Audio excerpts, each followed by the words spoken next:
May the words of my mouth and the meditation of my heart be acceptable in Yahweh's sight. He is our strength and our Redeemer, and it is in His name, which is His authority, that we pray, praise, proclaim, project, and protect. Today's message, Aman, Shalom, Shalom, Barakalat Shem Yahweh. Hopefully you're doing all right in the cold.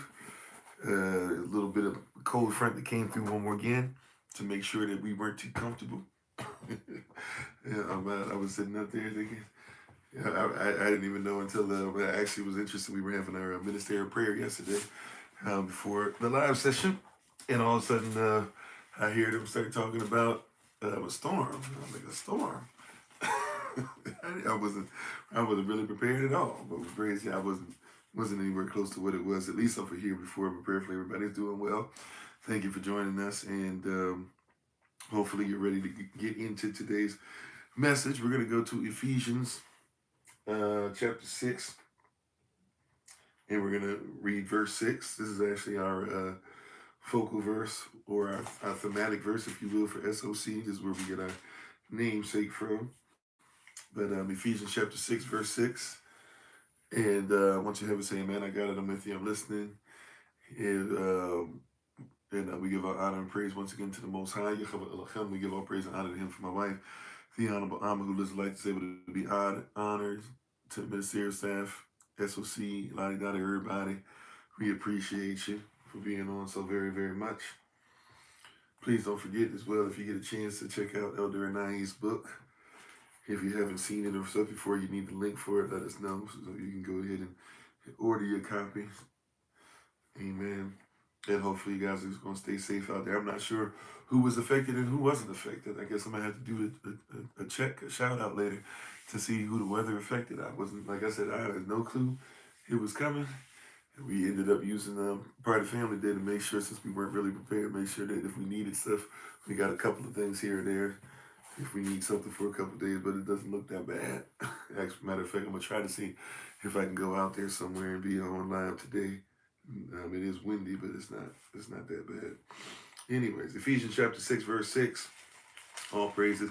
And really not much for today, but let's go ahead and get into this. Ephesians chapter 6, verse 6. It reads, let's say our Bible pledge.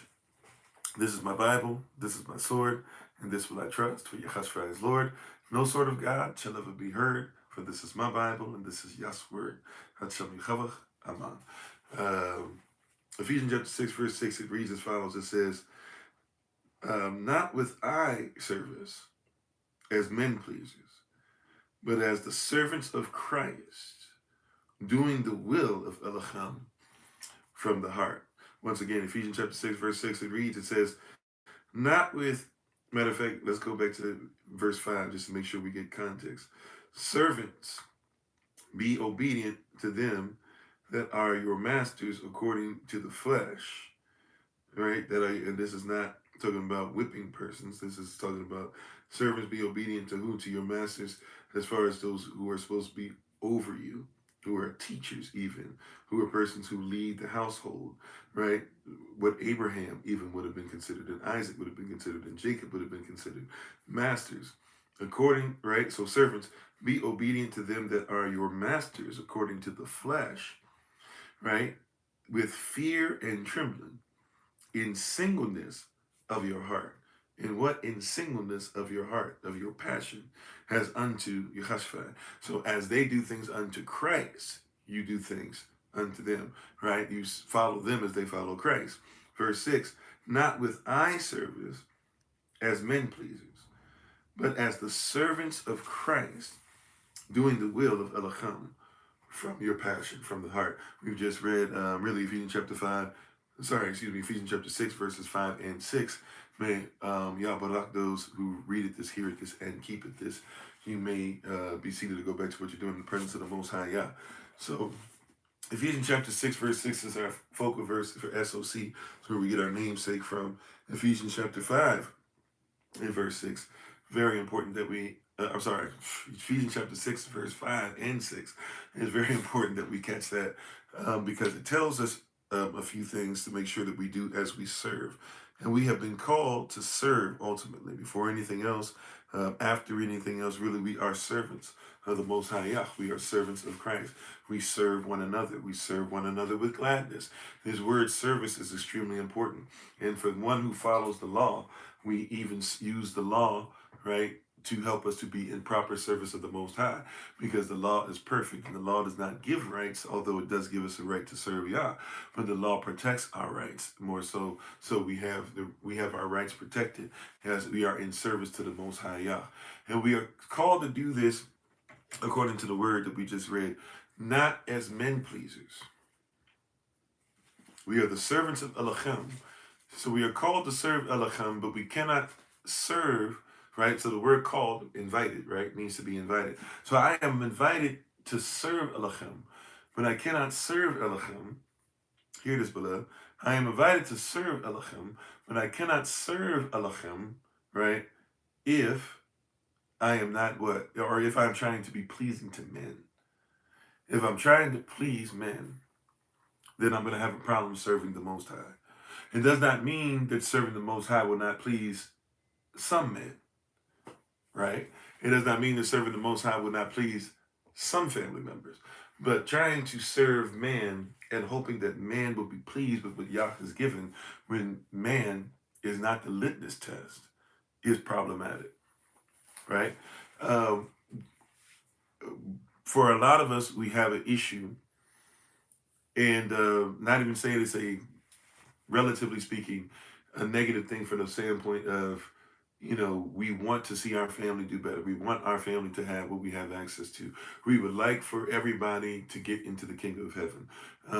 We wish that, well, some of us probably wish, that those that we work with and stuff like that would be able to get into things like that. It depends. Some of us, we have cutoff points of how much we wish and want this stuff. But that being said, I say that jokingly, but that being said, we have this thing in us that, yes, and by the way, it is even Yahweh's will that none would perish, but that all would have everlasting life. But is it possible that all will have everlasting life? Right?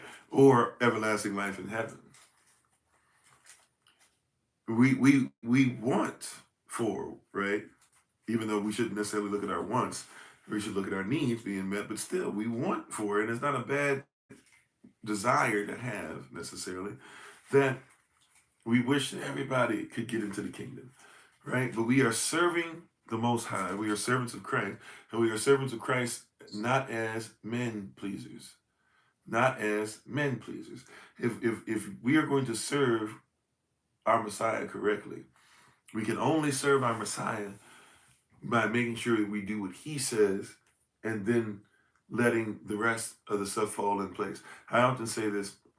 There's two persons that I really focus on serving and trying to make happy. And even when I make changes in my life, there's really two persons. Obviously, there's many more persons involved in my life, but there's two persons that, no matter what, will always be confidants for me. So I make sure I give them extra, right? And no need to apologize. Thank you for being on, right? Um, I try my best with two persons more than anybody else in the world. I try to make sure that Elohim is satisfied with my service, and I try to make sure that my wife is satisfied with my service. If those two are in place, what I found is that everything that needs to be in place falls in line, right? If those two things happen to be in place, what I found is everything else falls in line, right? Now, this, of course, also too, I praise Yah that I was able to find a wife, and even have a wife find me, in our story, the way it goes. But for us to be able to have somebody who is really searching, whether we were even all the way in the kingdom the way we needed to be at the time or not, we were always searching for righteousness and trying, and we had both made a commitment to be husbands and wives, whatever that meant, and willing to go further than what the status quo was. Once again, not trying to do it as men pleasers. Before we even found our spouse, we made sure that we were husbands and wives according to righteousness, right?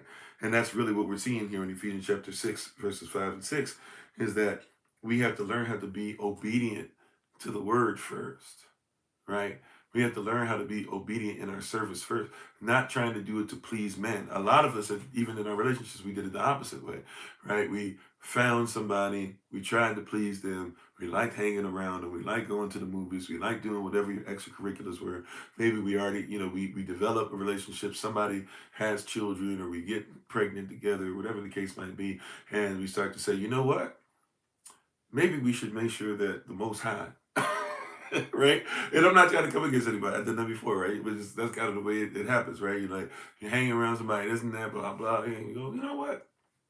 Yeah, maybe we should try to make sure that the Most High is involved in this, because if he's not, we're gonna have problems. And praise God, he can still work out all things together if we be sincere, right, and repent from certain things, and but we do that a lot of times in life. We'll go ahead and we'll get employment, and then we'll start doing stuff, and we say, you know what? Hopefully, the Most High blesses where I got employed. Versus like, Yahweh, what would you like for me to do? What is the reference point? Even um yeah, you guys don't want to know who I'm talking about. Even even with like persons I've helped in the past and stuff, it will help them to get a job and help them do certain things or whatever. And we'll go through all that stuff, and they're like, yeah, yeah, yeah. We want to make sure that we had this, and I want to do this, and I want to make sure I don't get this, and blah blah. So we write out all the stuff, and we make sure we set up HR stuff and all the stuff or whatever. And because the stuff starts getting to where it's taking longer than expected, you'll see them backtrack on every single thing they committed to, and then end up going right into the system. And then HR, like later on, will come to them and say, "Yeah, you didn't need to do any of that. It's just taking us a while, like we told you." But we lean to our own understanding. We go, "Oh, well, I had faith, but and it turns out it was already done, right? If we had been patient, you know, um, not even long suffering in this case, just patient. If we had been patient, we would have seen some of those things that the Most High already had and said was done. So now this person, has signed up for stuff that they didn't want to do, and they're upset about it. But it's like, well, you didn't have to, right? But I've done that before in my life as well. Certain things I know, like my military experience was, once again, I'm thankful. I know I was watched over in it, and I learned a lot of stuff. I grew up through it. That being said, I definitely know that I did not pray about joining the military. I didn't seek Yah about it at all. It was a 17-year-old who, at age 16, started realizing he was going to graduate. I graduated a year earlier. I guess if that's, I think the average age is 18. I'm not sure, but I graduated at 17. And at 16, I started realizing, oh, I'm going to need to do something. I'm going to need to have a place to stay. I'm going to need to, and the rule of my house was, if you don't have your grades up, or if you ain't going to college, or if you don't got a job where you helping to pay some rent, you got to get up out of here. So I just was like, well, I got to do something. So I went in the military. And, so I learned some, and I'm thankful too. I even learned, to work out all things. I learned some things about service. I actually gave my life to Yahweh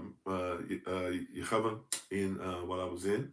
So there was a lot of stuff that I'm thankful for, but a lot of times, that being said, a lot of times we will move to please man rather than move to serve Yah. And then we get in these places to where we please man, right? Or even men pleasers, by the way, can also be something referring to ourselves, right? So we'll move to please man, or even please ourselves as man. And now we get in this situation and we're like, oh, I can't believe my body, and we start having this thing where we're moving from place to place, or we're moving from job to job, or we're moving from relationship to relationship, or we're moving from back in the day, church hopping from church to church, or now from camp to camp, or from pastor to pastor, or from this and that, whatever, right? And or even from book to book, or mindset to mindset. Okay, this book didn't work. I tried two things from 5 love languages. It didn't work. I'm going to move to Men Are From Mars, Women From Venus. Okay, that didn't work. I'm going to move to this sister on the internet. Wait, that sister ain't working. I'm going to move to this person on ADHD. Okay, that person not working, right? And we start going to all these different things, rather than like service demands even making sure that we are not men pleasers, meaning we've got to be faithful to staying still, because men and women in our lives will come and go, right? Men and women in our lives, they come and go, right? You live long enough, right? That's what our parents used to tell us, and now we're starting to get of age where we recognize, like, live long enough, and you're gonna see your best friend ain't necessarily your best friend, at least in seasons, right? The person that you swore you was going to be with for the rest of your life might not be with them for the rest of your life. The child that you said was going to be the one that would never do da, all of a sudden becomes a child that you like, oh, I never thought this would be the one, right? The Many of us, Jesus, and nobody can tell me different. Look at you some years later, right? Um, um, so letting Yah be the foundation and be the thing we hold on to, as the old folk used to say, hold on to his unchanging hand. We're connected to pleasing him. We don't want to be men pleasers, pleasers of men. We want to make sure that we are the servants of Christ. We are the servants of Mashiach. We are the servants of Mashiach, right? Doing the will of Elohim from the heart. Now, I love this part right here because it says doing the will of Elohim from our passion. From our passion. And it actually has a colon in English. So in Ephesians chapter 6, verse 6, it tells us to do this from our passion, from our heart, colon. Out of that, what comes next? With Tabah will, right? With the will that's Tabah doing service as to Adon, as to our Lord, and not to men. With the will of doing what is Tabah, we should will. Now, Rashi says, I will Barak Yechava. I will bless the Lord, right? I will Barak Yechava. Our teacher for our men's meeting, who did a really, really excellent work on Saturday, he talked about he brought up the scripture where it talks about our will. It talks about if you make a promise to your brother, or you make a promise really in general. If you make a promise, it's a promise to Yah, and it says we as men. He was making a point to tell us that we as men, if we make promises, I'm not going to bring up his testimony he was talking about, but it was powerful stuff he was laying out for us. But he was saying that as we as men, he had to learn that if we say something to somebody, right? If an example, if my wife is asking me to do something around the house, and I'll be honest, I need to be better at this, because you get in your feelings because you'd be sitting up there and she'd be like, can you do blah, blah? You'd be like, yeah, you get to it. And then something happens and then you get frustrated when you get reminded because you're like, well, then you just see that I had to do this now. And then you see this, I had to do this now. But if you give your word, right, all the other stuff doesn't matter. You gave your word, right?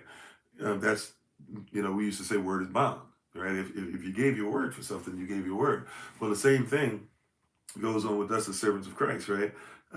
If we say that we are going to do something, we serve.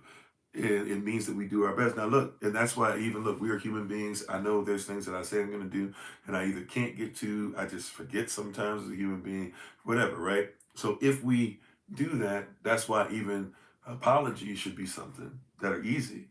Have you ever noticed that apologies for some persons are extremely difficult, but they should be pretty easy, especially if we be servants of Christ, because we're not worried about pleasing man or even pleasing ourselves. We're worried about pleasing Yah, and we are his representatives. So if I promise you I'm going to do something and I don't do it, I should have something that convicts me. And the not, right?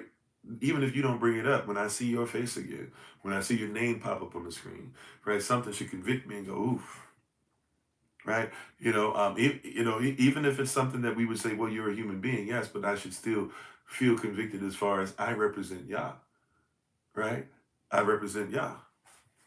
Something should be in there. Yeah, we should come on. We should have that character in us, right?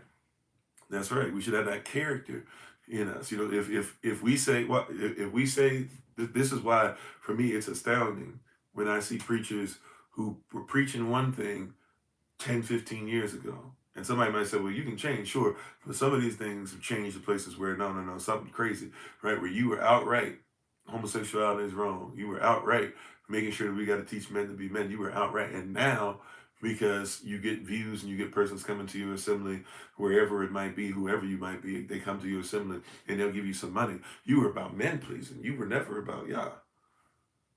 No character. Right. You should be Christ-like. Come on, right? No character.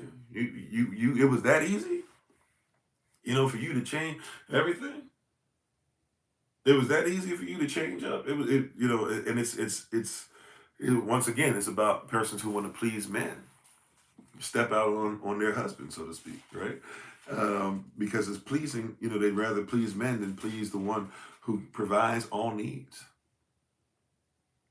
It's great. And I think that's one of the things too. We have to think, well, you know what? Let me not go by my thought process. Okay, look, and I'm sorry, I don't want to opine. We need to be careful. Straight word, okay. We need to be careful with dealing with these persons who are not going by the need being provided. I'm not saying you can't make a bunch of money, whatever. That's not what I mean. But provide the needs being provided. If I see, Yah will provide all your needs, but what is it according to? Right? Come on, somebody. Yah will provide all your needs, but see, we got to realize, what is it according to? It's according to His riches and glory. That's right, His will. So He will provide all your needs, but not according to what you think your needs are, which means, and now watch this.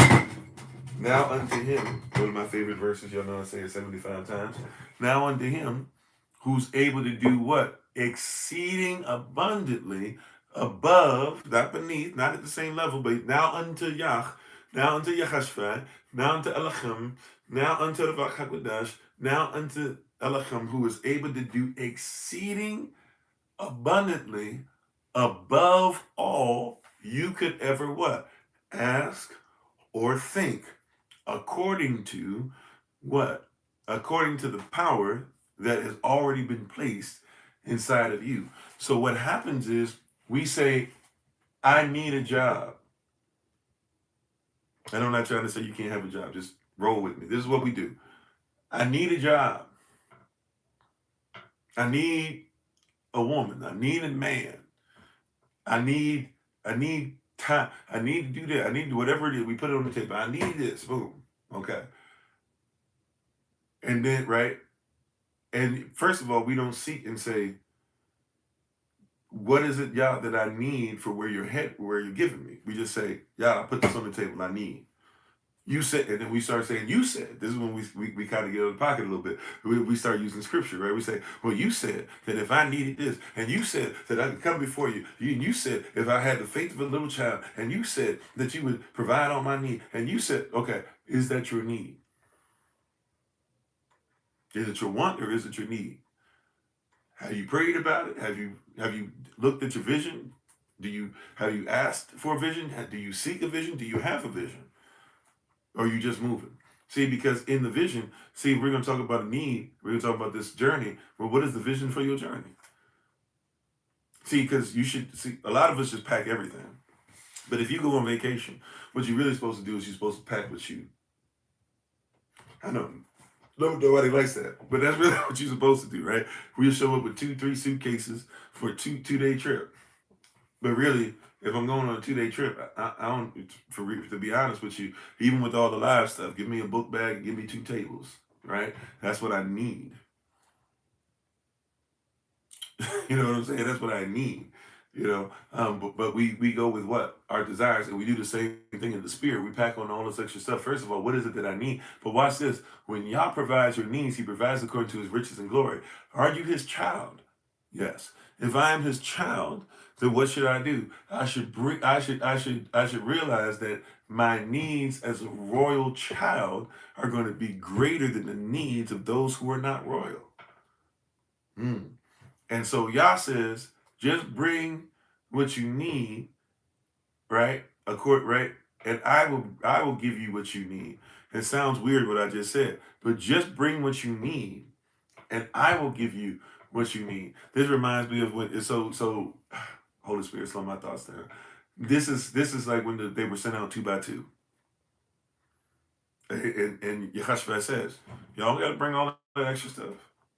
You talk about bringing this and bring no, don't bring any money, extra money. You don't got to worry about your purse or your wallet. You do not have to worry about extra clothes. You don't have to worry about your shoes that don't have to be brand new and all this stuff. Go ahead and roll. And when you go across, and I'm sending you, by the way, I need you to know. See, this is a need. You need to know this. When I send you out, it will be as if I'm sending, a matter of fact, I'm sending you out as sheep amongst wolves. That's what he said. Right? We would just make it plain. That's what he said. He said, I'm sending you out as sheep, but amongst wolves. Come on, somebody. He said, I'm sending you out, but I'm not just sending you out. I'm sending you out as sheep, and you're going to go amongst wolves. But everything you need in that environment, including protection from the wolf, including green grass, including, including all these different things we talk about, the armor, right? Whole armor and all this stuff. He said, I got all those things. He said, when you go into somebody's home, you go in there, you need to proclaim peace. And if you don't see peace, then you need to leave. But whatever your needs are, they will be met and then some.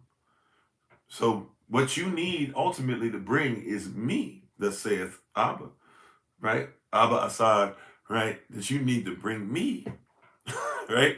Bring Elohim with you, right? Not just bring him with you, bring him with you, right?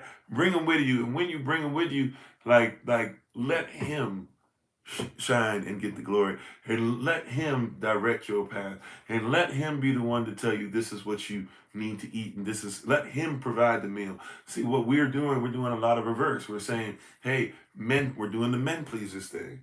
Well, when I went to school, they taught me this. Right? But there's somebody out there that wants somebody who thinks outside the box. Do you believe it? Can I tell you? I've talked about my testimony, my story a little bit in this fashion, and I'm not going to be too much longer, you know. But I've talked about my testimony before in this fashion and things of that nature. Real talk, real spill. Um, I I'm one of those persons, and persons didn't even believe me. I had close family members who thought I was just trying not to work and stuff. I promise you, I was putting in resume after resume after resume, was rewriting it, was going to different places, was trying to do make deliveries on the bike, make deliveries in the car. While I'm doing so, I'm trying to do this, do that, trying to do any side hustle I can, trying to work for free at certain places, and trying to see if people around will eventually hire me on. Everybody's saying no, no, no. Things that you would think would be easy. I'm going to Costco. Costco is pretty decent change. You can make 20 something to almost $30 an hour just starting with certain experience or whatever. I'm trying to get stuff with my military experience. They'll hire you. I'm trying to get on security team. I'm trying to get this. I'm trying to get that. And literally, I would have persons who would look at my resume telling me all the time, yeah, we don't need all that. Or hey, like some persons, I had one person told me I was lying. Had another person, had several persons that just didn't get back to me at all. And I'm sitting there and I'm sitting there feeling like a failure, feeling like this. And the whole time, I promise you, and I'm not saying this is everybody's journey, the whole time since I had first started going to church, and even I've said this since I was a little child when I was Jehovah's Witness, when I started going to church, persons would ask me, what is it I wanted to do? And I always had this strong sensation. I would always tell persons, at some point, I'm going to work in y'all service only. And everybody be looking at me weird. A person, we would say it's kind of like a nice thing, like a pat on the back, like, "Oh, that's nice, Kofi. That's nice, Minister Kofi." Right? But I had this strong thing that I was going to work one day, and I was still doing side hustle stuff, and then all of a sudden stuff started picking up. 2014-ish, for those who like know me from my activism days, 2014, 2015-ish really is when it kind of took off. But I was like getting some videos, but on the old channel that were like at 1 million views and stuff like that. They've since been taken down when they took down the channel. But I was actually doing pretty decent and stuff, and I was doing it. But that's why I don't use AdSense. One of the reasons, because AdSense, if you don't know, is how you get paid through YouTube and other platforms. But to get paid through them, you have to do what everybody else says. You have to be men pleasers, and if persons aren't pleased with you, then they complain about you, or corporations complain about you, which is what happened with us during COVID and stuff, and during that whole stuff with the jab. And we were teaching persons how to get around that and how lawfully they don't have to get it. And next thing you know, they took us down. That was really our downfall. And the first YouTube channel and then the first TikTok channel kind of followed suit. But all that being said, even through that, I was still trying my best and, have several jobs, do this or have a side hustle and this, and then, working in this warehouse and doing this side hustle still, or running here and doing this and blah, blah. And the whole time, Holy Spirit was telling me, and I got hurt. This is when, the first time, like when I just disappeared but it was like for a couple weeks because, well, I don't remember what year this is, 2020, 2021, something like that. And I had a hernia situation. And even through that, like, and I was out of it. I don't really recall anything that happened for those couple of weeks. My wife, and my son, and even my mother-in-law on the phone were basically nursing me and taking care of me around the clock, and I had no clue what was going on. But I'm thankful to them. But I came back, but through that whole situation, I recall, hey, I will provide all your needs. Still the same thing. I'll provide all your needs. I'll take care of this. I'll do blah blah. And then, I got well enough, and I started doing well, and SOC started doing well enough, and then SOC did well enough to where there was enough left in the tithe and offering where I could actually take care of my family. And but once again, my mindset was, nope, you gotta go back. So I went out and got side hustles again. Ended up working at fast food restaurants, doing whatever, and going back. And I actually started. This is when I actually came into place when I was like, man, I'm coming against His will so much.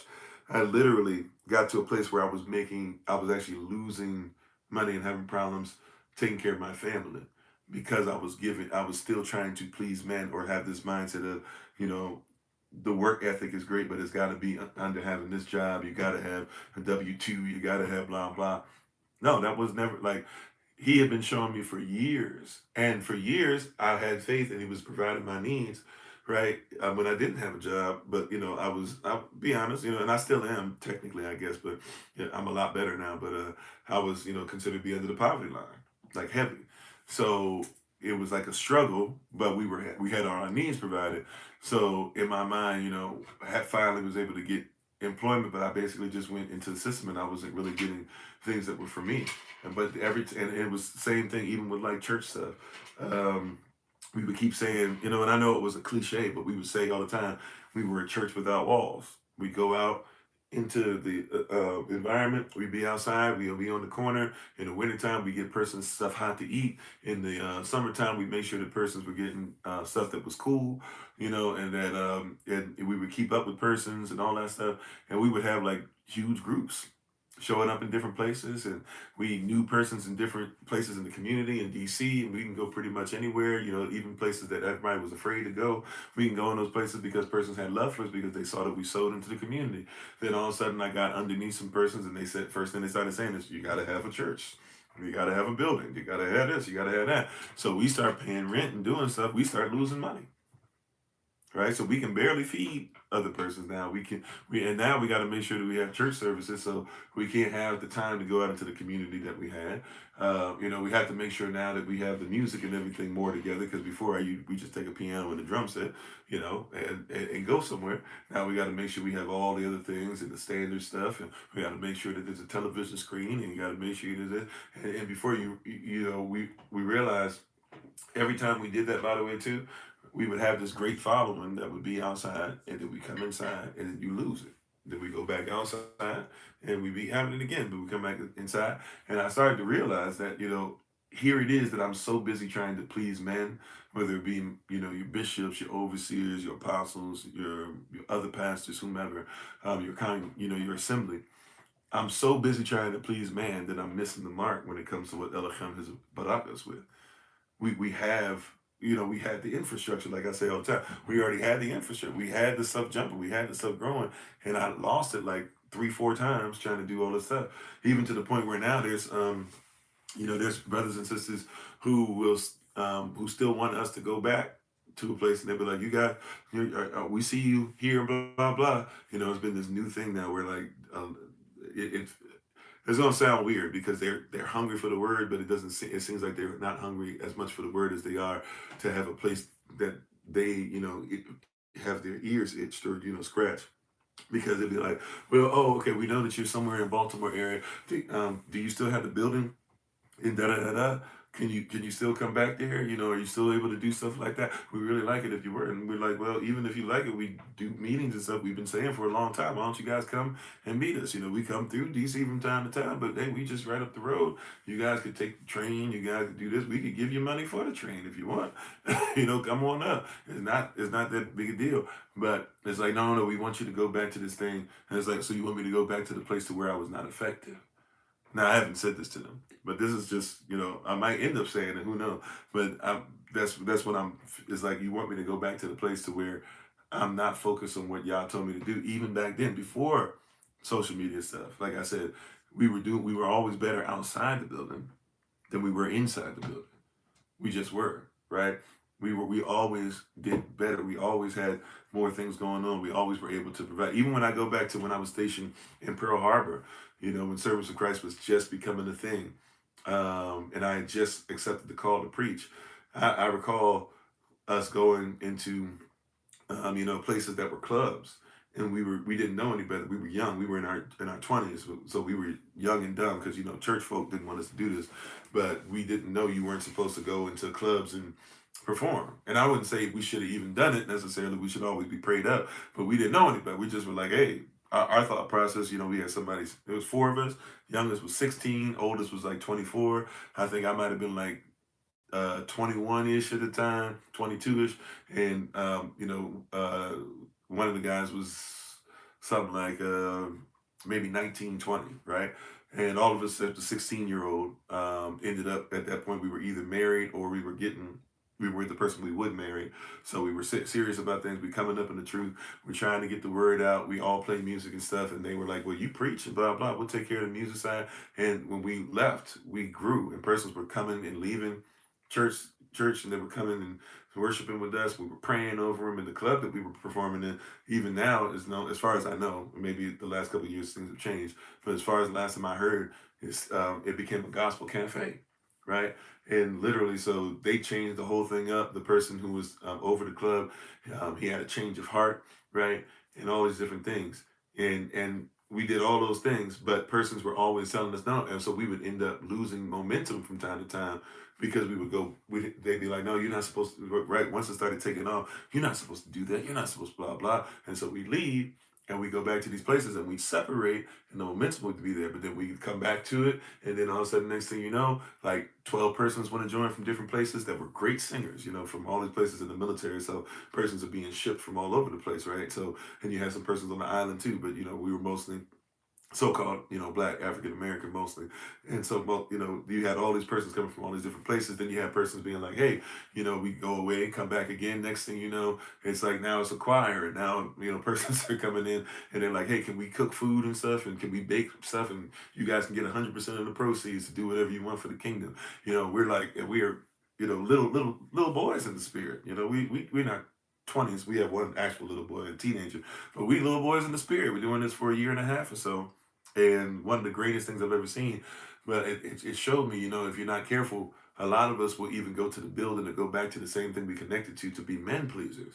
And so being men pleasers actually will stop the momentum of Yah, right? It'll actually hold us back from what Yahweh is telling us we're supposed to do. So as it says in Ephesians chapter 6, verses 5 and 6, even when it comes to those that are over us, there are those who are our teachers, those who will be in our environment, those who will be over our homes, those who will be over your assemblies, et cetera, those who will be over your jobs, right? We need to put Yah first. Serve Alachem, right? And do so not as men pleasers, and do so from a righteous position in your heart and your passion. Let your passion be about him. There are many of us that we're trying so hard to please man that we keep coming back to things that Yah has said that's not even for you anymore. And maybe that's why you're feeling defeated, and maybe that's why you may be defeated right now, but you don't have to be. But there are some of us who keep going back to the same places that the Most High has constantly and consistently told us, hey, this is not for you. Break off from that. Cut yourself off. Matter of fact, he's cut you off from that, and you keep trying to go back. At some point, yeah, it might not be that man has cut you off. It might not be because things are unfair. It just might be that Yah has decided, and be okay with his decision. He has decided it's not for you. And please him. Don't please man. If he's decided it's not for you, okay, Yah, what am I supposed to do? And here's one of the greatest things that you can have. I'm finished after this. Um, hey, I don't know what to do next. Great. Ask Yah. Well, it's not quite clear what he's saying. Okay. What's the last thing he said? you know, what do you mean? What's the last thing he told you to do? Well, he did tell me blah blah. Okay, well, what are you doing to do? Well, I don't have this. I don't. No, no, no, no. What did he tell you to do? But you don't understand, Pastor Kofi. If I'm gonna do this, then I have to have. Did y'all say that? Is that a thing that men said? Men pleasers, right? A lot of persons told me like outright. I admit fully that somebody such as myself should not exist in the manner that I do, whether the numbers are what they used to be or not. Technically on social media, I am considered to be problematic in many different ways, right? Yet at the same time, if y'all be for us, who can be against us? Somebody who doesn't know how to use technology shouldn't be able to gain a following on social media like that, right? Somebody who nobody will allow to preach and says that your preaching is off, you know, should be somebody that, hey, if everybody says it, well, maybe you should be obedient and give up and blah blah, right? I remember there's still guys now where we were supposed to do stuff with them and partner up with them, and we even did a thing here where persons in DC and Baltimore met up. This is like a couple of years ago now. We were going to help a guy out who, matter of fact, Elder Alma had gone and preached for something that they did somewhat recently, and we went out to support them or support her really. But like they were with us, cool, this and that or whatever. Then we started taking off, and they were okay with us. And then all of a sudden, out of nowhere, they got upset with us. I was preaching at something that they did. The apostle, who is the pastors of the groups I'm talking about, mother. So there's a familial bond. She didn't like the fact that I preached something and then went off on me basically in the service. Then the next thing you know, he's like starting to pull back from me, blah blah, this and that or whatever. And really, they got upset because I was preaching during the seven last words. And during the seven last words, I said I preached something. She had gone before me, and I guess she said she thought that she said that I was trying to be in competition with her daughter or something like that. I guess because people receive the word, right? Um, there are things that have happened, and there's a lot of stuff like preachers be going through a lot of stuff in this weird system. That's why they end up kind of sick in the head. We end up with all these weird things that we be doing and preaching and stuff later on. But there's a lot of foolishness that goes on. But that being said, there's a lot of stuff that should have stopped me from going, so to speak, right? But if Yah said do it, you do it. That's part of the testimony that I have. That's why I tell persons sometimes I can't you know, sometimes when somebody says, "Tell me the exact blueprint. How did you do blah blah blah, sir?" Da, da, da. They put the microphone in front of your face, so to speak. How did you do this and blah blah? I want to know exactly the same blueprint. Sometimes the answer is I was obedient. There's stuff that we doing today I still don't know how to do, but we do it. Like there's certain things that I like we came upon, right? Certain things that we made known, certain things that we kept to the vest, certain things that we made known, we proclaimed. And persons touch and agree with the vision. And because they touch and agree with the vision, we're doing things that, and some of it ahead of schedule, some of it, I'll be honest, as far as what I desire, behind schedule. That being said, it's not my will, and I've just got to learn to be obedient in that. Right. So let us not be as men pleasers. Let us have the passion to do the will of Yah. Let's make sure that this will of Yah is what we're doing, because the will of our will needs to be tabah, so it must be his, right? And let's do so to serve him as servants of Yah, not as men pleasers, but servants of the Most High Yah. So that's all that I have for this early rising session. Thank you guys so much. I appreciate you. I'm gonna try to see if we can get outside. I'm gonna test and see how windy it is out there. If it's all right, we'll try and it looks like it'll be nice and pretty outside. So we'll try and see if we can go out there and do a little something, something. But thank you all for being on. I appreciate you so much. Much love unto you. And hope that your day goes well. And prayerfully we'll see you in at the top of the hour. And as always, remember that you are loved. You're necessary. You're majestic. You're fearfully and wonderfully made. And you, which is all of us working together, will be the reason why people who are in this system no longer have to be of it. All right. Shalom. Take care. Peace.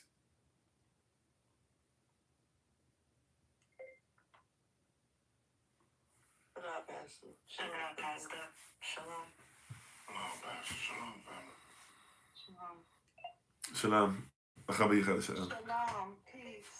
Shalom, Pastor. Shalom, family. non-pastor.